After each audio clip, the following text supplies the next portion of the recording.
j'aimerais savoir le but de cette manifestation ici aujourd'hui. Alors le but de cette manifestation, nous sommes là pour faire adopter les chiens et les chats. Donc on montre des photos des chiens et des chats à l'adoption. En même temps on demande des dons. Et puis on demande aussi pour des adhésions, donc ça c'est très intéressant, pour faire aussi des parrainages pour les chiens comme les chats. Donc on est beaucoup aidés aujourd'hui, on est très contents. Les gens aident énormément, ils parlent avec nous, donc ça c'est très plaisant. Ouais. Alors donc ça veut dire que tous ces animaux, vous les avez dans vos refuges? À Velaine-en-Haye et sur Amance, les deux refuges là, oui. Au concret, il faut que toutes ces bêtes, tous ces animaux puissent être dans les meilleures conditions. Oui, c'est sûr. Déjà, il faut savoir que la SPA de Velaine-en-Haye et Amance, on est contre l'euthanasie. Donc chez nous, il n'y a pas d'euthanasie. Donc ça, c'est très important. On a beaucoup besoin de couverture, de canapés, de matelas, même des jouets pour les chats, de nourriture. On a besoin de litières, d'éponges, de cornets, donc des 100 litres. Ça, on en a beaucoup besoin. Surtout de la litière, ça c'est très important parce qu'on a plus de 500 chats, on est à 530 chats. On est à plus de 160 chiens, sans compter ceux qui vont encore arriver malheureusement. Donc c'est vrai qu'on a beaucoup besoin aussi de dons.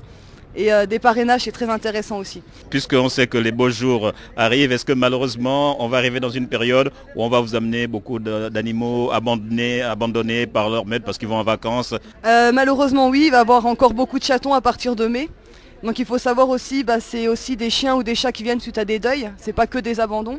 On a aussi malheureusement des abandons, des divorces, voilà, des séparations, des gens qui sont allergiques. On a un peu tout. Mais c'est vrai que là, avec les grandes vacances, ça va arriver malheureusement encore beaucoup de chiens, quoi. Pour les personnes qui viennent, par exemple, quelqu'un arrive dans un de vos refuges et arrive avec pleine bonne volonté en disant voilà, moi j'aimerais avoir un animal. Qu'est-ce que vous essayez de savoir? Qu'est-ce que vous lui donnez comme conseil? Parce qu'il y a plein de gens qui peuvent avoir envie d'avoir un animal un jour et puis vous ramènent ça au bout de 7 jours. Enfin, j'exagère, je ne sais pas si cela se produit. Alors malheureusement ça arrive beaucoup, c'est pour ça qu'on leur demande de bien réfléchir avant. S'ils ont des enfants, on leur demande de venir avec les enfants.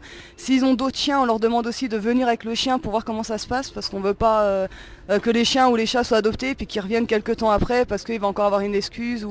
On leur demande de bien réfléchir avant d'adopter un animal. Ouais. Est-ce qu'il y a des animaux qui malheureusement de par leur état physique ou pour toute autre raison, ne trouvent pas preneur et donc finissent leur jour chez vous et qui nécessitent alors aussi une présence? Alors il y en a malheureusement soit parce qu'ils sont âgés, mais on a beaucoup de chance, il y a beaucoup de personnes qui viennent pour adopter des chiens âgés, donc ça c'est super, parce qu'il y a beaucoup de gens qui vont prendre plus des chiots, on en a aussi, hein, ça va arriver. On a aussi des chiens malheureusement qui s'entendent pas avec les enfants, dont Choco. C'est un chien qui est adorable, c'est un American Staff, mais voilà, avec les enfants ça passe pas, c'est dommage, parce qu'il a énormément de succès, mais on ne le fait pas adopter, parce que voilà, avec les enfants ça ne passe pas. Alors justement, vous parlez des American Staff, est-ce que vous avez aussi des chiens, alors qu'on dit des chiens de catégorie A, Rottweiler, Pitbull, tous ces chiens qui effectivement déchaînent parfois l'information mais qui peut-être ne sont pas plus dangereux qu'un teckel? Pas du tout, ils sont très très gentils, c'est une a priori qu'on a envers les Rottweiler ou les Bosserons, on en a énormément. Et on n'a jamais été mordu, on n'a jamais eu la moindre agressivité. Après, il faut faire attention, ça reste un Rottweiler, ça reste un Bosseron.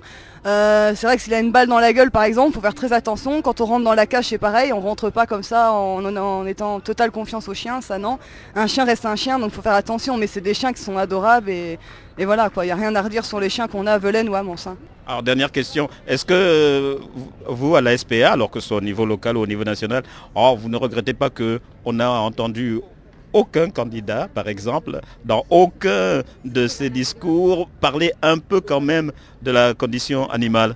Alors il y a un candidat qui s'est présenté, c'était Kovat Natori, mais il n'a pas eu lieu. Quoi. Ça pas, ouais. Mais c'est vrai que malheureusement, on n'a pas eu les 500 voix, donc voilà. Il avait fait une grève de la faim, mais bon. Mais en France, on reste quand même un des pays, sinon le pays, où les gens ont le plus d'animaux de compagnie. Parce que quand même la proportion de personnes qui ont un animal de compagnie, alors que ce soit le chat, le chien ou peut-être même ce qu'on appelle les nacs ou d'autres types d'animaux, on est un pays où on aime bien les animaux domestiques. C'est vrai, j'ai vu dans une émission que l'animal de compagnie qu'on a le plus, c'est le poisson rouge. Donc ça, j'étais très étonnée.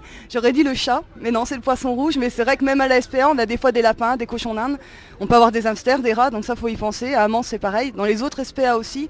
Donc il y a aussi de très beaux chiens et gentils à la SPA du Mordant à Toul, faut pas oublier, parce que c'est aussi en Meurthe-et-Moselle.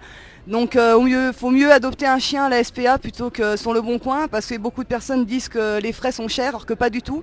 Par exemple, pour une femelle, une chienne, ça coûte 300 € pour l'adoption, et ce n'est pas cher. Il faut savoir que la stérilisation coûte 300 €. Donc c'est pas cher. À côté, elle est tatouée, elle est vaccinée, elle est vermifugée, elle a tout, quoi. Donc c'est vraiment pas cher.